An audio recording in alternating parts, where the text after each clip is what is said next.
বিসমিল্লাহির রহমানির রহিম। হে সমস্ত জগতবাসী, আজ আমি শামীম আলী চিশতি আপনাদের সামনে যে আলোচনাটি নিয়ে হাজির হলাম, সে আলোচনাটি অবশ্যই খেয়াল করে শুনবেন। আরেকটি বিষয় হলো, মানুষ প্রথম কিছু আলোচনা করে এবং দেখা যায় সে আলোচনা করতে করতে এরকম 5-7 বছর ধরে করতেছে এবং দেখা যায় সেই মানুষটি আবার 10 বছর পরেও বা 20 বছর পর্যন্ত সে আলোচনা করতেছে। তো প্রথমের আলোচনাগুলো যার ভালো লাগতে পারে, তো মধ্যের আলোচনাগুলো তার আরও ভালো লাগবে। কারণ জ্ঞানের যেরকম আপডেট ঘটে, এরকম একটা মানুষ যখন আস্তে আস্তে বয়সের দিকে যায়, তার জ্ঞানটাও কিন্তু আরও গভীর হয়। গভীর হতে হতে একটা সময় সে যদি কামেল ব্যক্তি হয়, তাহলে মৃত্যুর আগ পর্যন্ত তার জ্ঞানের গভীরতা বাড়তেই থাকবে। আর যদি সে অকামেল হয়, তাহলে তার দ্বারা সামনে ভালো জ্ঞানের আশা করা যায় না।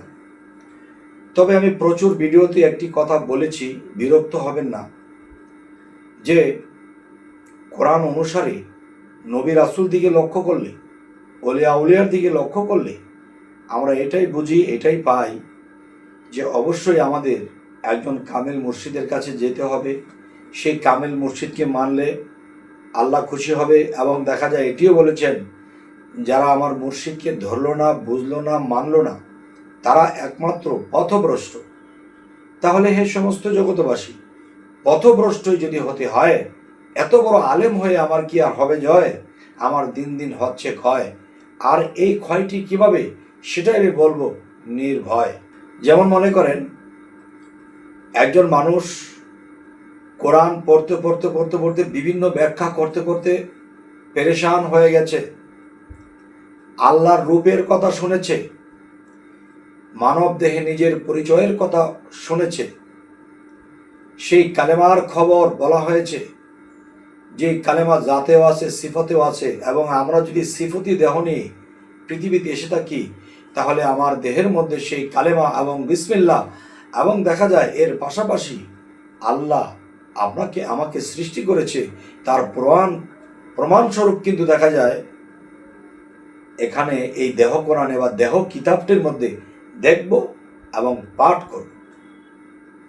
এটার কথাই কিন্তু আল্লাহ বহু জায়গায় ইশারা করেছে। কিন্তু একা একা কখনো কোরআন গবেষণা করে হবে না।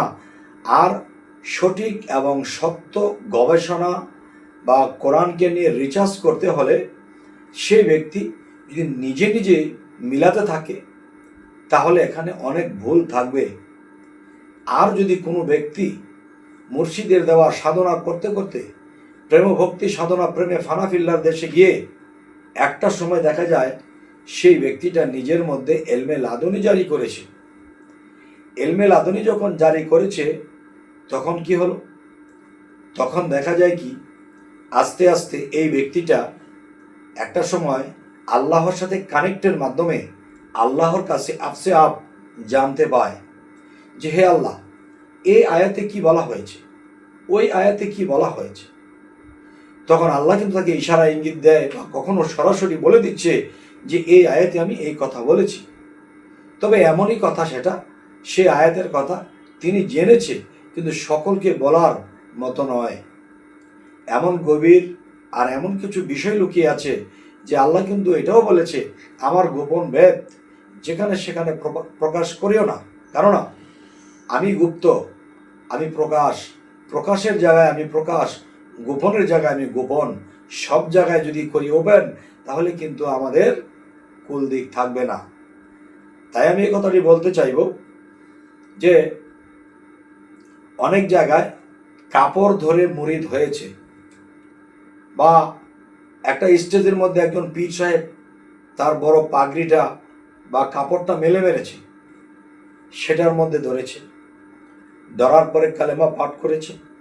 এবং যখন এই কাপড়ের মাথা শেষ হয়ে গেছে, তখন দেখা যায় কি, যে তার পিঠে সে হাত দিয়েছে, তার পিঠে সে হাত দিয়েছে, তার পিঠে সে হাত দিয়েছে। তার মানে কি, যে যার পিঠে হাত দিছে সে তার পীর, সে তার পীর, সে তার পীর। নাউজুবিল্লাহ, আস্তাগফিরুল্লাহ। আল্লাহ কি বলেছে? সূরা ফাতহা 10 নম্বর আয়াতে আল্লাহ বলেছে, হে রাসূল, আমি বলছি শুনুন, আপনার হাতের ওপরে যারা হাত দিল তাদেরকে বলে দিন তাদের হাতের উপরে আমি আল্লাহর হাত আছে। তাহলে হাতের উপরে হাত আছে তার মানে কি? সেখানে আল্লাহর হাতও আছে, আল্লাহ বলেছে। যদি আল্লাহ বলে থাকে যে সেই হাতের উপরে আমি আল্লাহর হাত আছে, তো নিশ্চয়ই অবশ্যই আল্লাহ মিথ্যা বলে না। যদি সত্য বলে তাহলে বায়াতের দিন সেই আল্লাহর হাত দেখে বায়াত গ্রহণ করতে হবে এবং আপনার মধ্যে কালেমাটা আল্লাহ কি সুন্দর করে ফিটিং করেছে তা দেখবেন এবং পাঠ করবেন এবং বায়াত গ্রহণ করবেন। সারা জন্ম জন্মান্তরে নিজেকে হারিয়ে ফেলেছি, কে আমি, আমার পরিচয় আমি জানি না। আমি আমাকে জানার জন্য, আমি আমাকে পাওয়ার জন্যে আমি একজন চেনা লোকের কাছে গিয়েছি। এখন আমি যাকে বলতেছি, বাবারে যে ঢাকা শহর মতিঝিল কোন দিক দিয়ে যেতে হয়, তো উনি বলতেছে যে বাবা আমার মনে হয় এদিক দিয়ে গেলে ভালো হয়, মনে হয়। তার মানে তার তো আর চোখ নয়, তাহলে মনে হয় কথা আর কোনো ফায়সালা নেই। তিনি অনুমানে যদি চলে যায় তাহলে সে মতিঝিল রেখে সে বরিশালে চলে যেতে হবে, যেহেতু চক্ষুমান ব্যক্তির কথা আল্লাহ বলেছে যে যারা চক্ষুমান তোমরা তাদের কাছে যাও। চক্ষুমান কারা? নবী রাসূল ছিল যারা বর্তমানে আছে, যারা তারা কামিল মুর্শিদ, তাদের চক্ষু আছে। তিনি আপনাকে দেখে শুনে বুঝিয়ে দিবে, বাবা তুমি এই পথে চলো, তুমি তোমার গন্তব্যে চলে যাবে। আর পথ প্রদর্শক এর অর্থ যদি যাই তাহলে পীর আসে, এর অর্থ মুর্শিদ আছে। যে পথ প্রদর্শক তিনি আপনাকে পথ দেখাবে, তিনি আপনাকে পার করবে, কে বলেছে? তিনি আপনাকে পথ দেখাবে। আপনি যদি সেই পথে অগ্রসর হন এবং বলেছে তুমি এই পথে অগ্রসর হও, দেখা যায় সেই পথের মধ্যে কাঁটা বিছিয়ে রাখা হয়েছে, তখন এই কাঁটা পাড়াইয়া যে যাবে সে কিন্তু পাবে, তখন সেই মুর্শিদ রূপে সে আরেকজনকে দেখতে পাবে। সে বলবে চলো বাবা চলো, আমি তো সেই তো আমি তো আল্লাহর রূপে রূপান্তর, বা আল্লাহ আমার রূপে রূপান্তর। তাই বলা হয়েছে খালাকাল ইনসানি আদম ওয়ালি সুরাতিহি। আল্লাহ কি বলেছে? আমার সুরত দিয়ে আমি আদম সৃষ্টি করেছি। আমি যে আদমের মধ্যে বসত করি সেই আদমকে যদি তুমি সালাম দাও আমি আল্লাহ পাবো। যদি তাকে তুমি অত্যাচার, অনাচার, অবিচার করো তাহলে সেটাও আমি পাবো। তাহলে যদি তাকে তুমি সেবা করো তাহলে আমি পাবো। সেটা কিভাবে?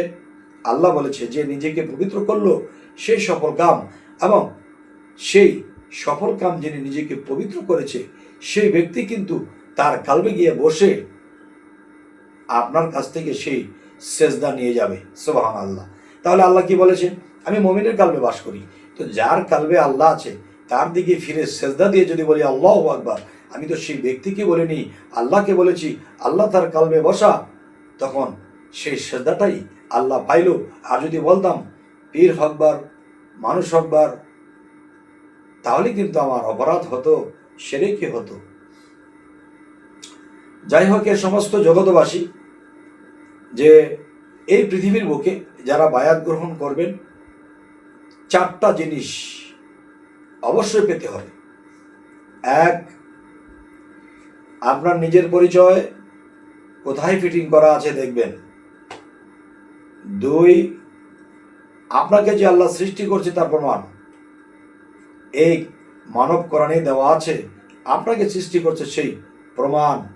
যেমন আমি যদি একটি কথা বলি যে এই যে ঘড়িটা যে সৃষ্টি করা হয়েছে বা যারা এই ঘড়িটা বানিয়েছে এর মধ্যেও লেখা আছে সিকুফাই।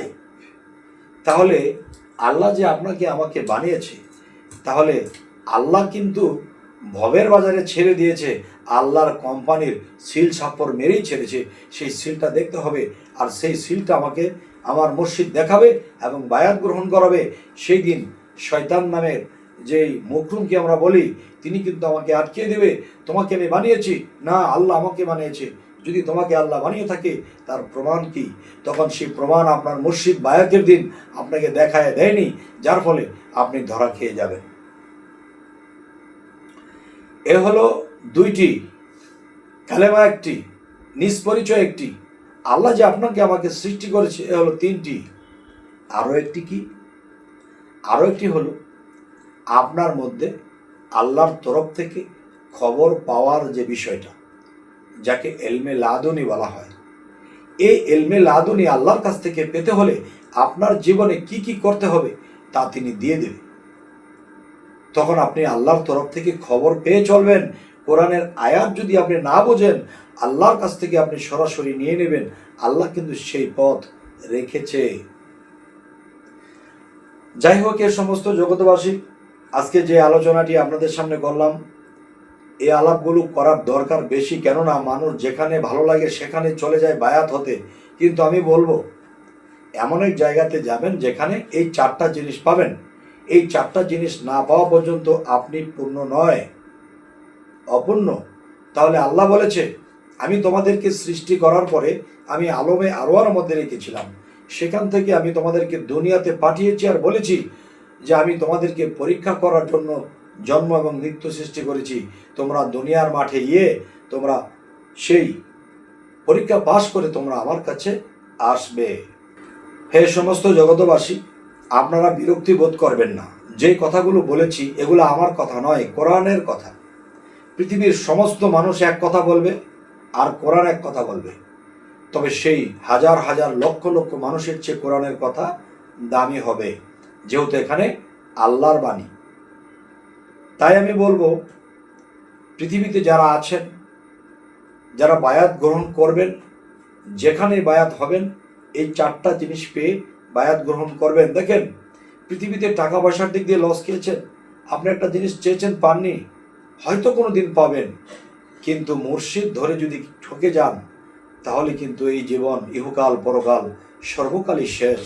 তাই আমি বলবো, হে সমস্ত জগতবাসী, অবশ্যই আজকের কথা যদি আপনাদের মনে ভালো লাগে এবং চিন্তাযুক্ত হন, অবশ্যই একজন কামেল মুর্শিদের কাছে গিয়ে এই চারটা জিনিস চেয়ে নেবেন, তাহলে এই মানব জীবনটাই ধন্য হয়ে যাবে।